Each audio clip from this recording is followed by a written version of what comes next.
0 elephants poached in a year in Top Africa Wildlife Park. Experts call it an extraordinary development in an area larger than Switzerland where thousands of the animals have been slaughtered in recent years. Here's a summary of the article.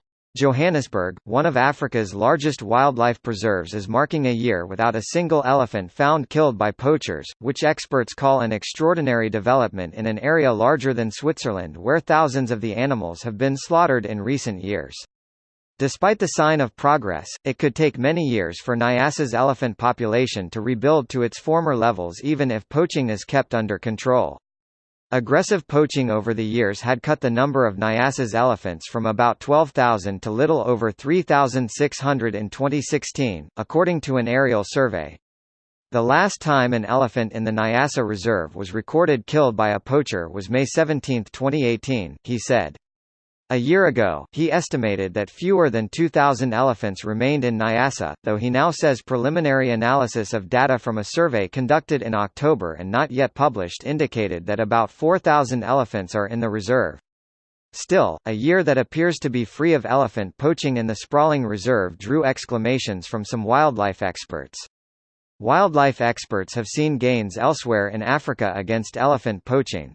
This post received a score of 17,148, with an upvote ratio of 97%. Here are the top comments in response to this article.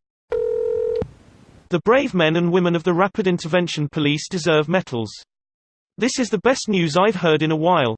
Edit. I meant medals, not metals. Are they called RIP because they shoot the poachers? Hopefully. I mean, hopefully they'd be able to stop the poachers without shooting them. Maybe my info is wrong, but I've read that a lot of poachers are poachers because they are desperately poor, and selling something like elephant tusk can feed their family for months. It's true that many of the poachers are poor, but the stakes are high. The poachers probably have a fairly high risk tolerance if they're poor by African standards, and the prospect of a jail term probably doesn't frighten them very much if the reward for a single dead elephant is being able to feed their family for months. This is the common narrative parroted time and time again without fail, which reminds me of the noble savage in reference to Maori or Native Americans. Is it not possible that they're short-sighted and greedy like millions across the planet in all walks of life have proven to be? It's like it's racist to call the poachers stupid jackasses because they're black. I'm sure there are poachers out there that fit your description, but the question is, what is the norm? While they've found in studies that poachers don't often come from the most extreme poverty, they still very frequently cite income as the main motivation.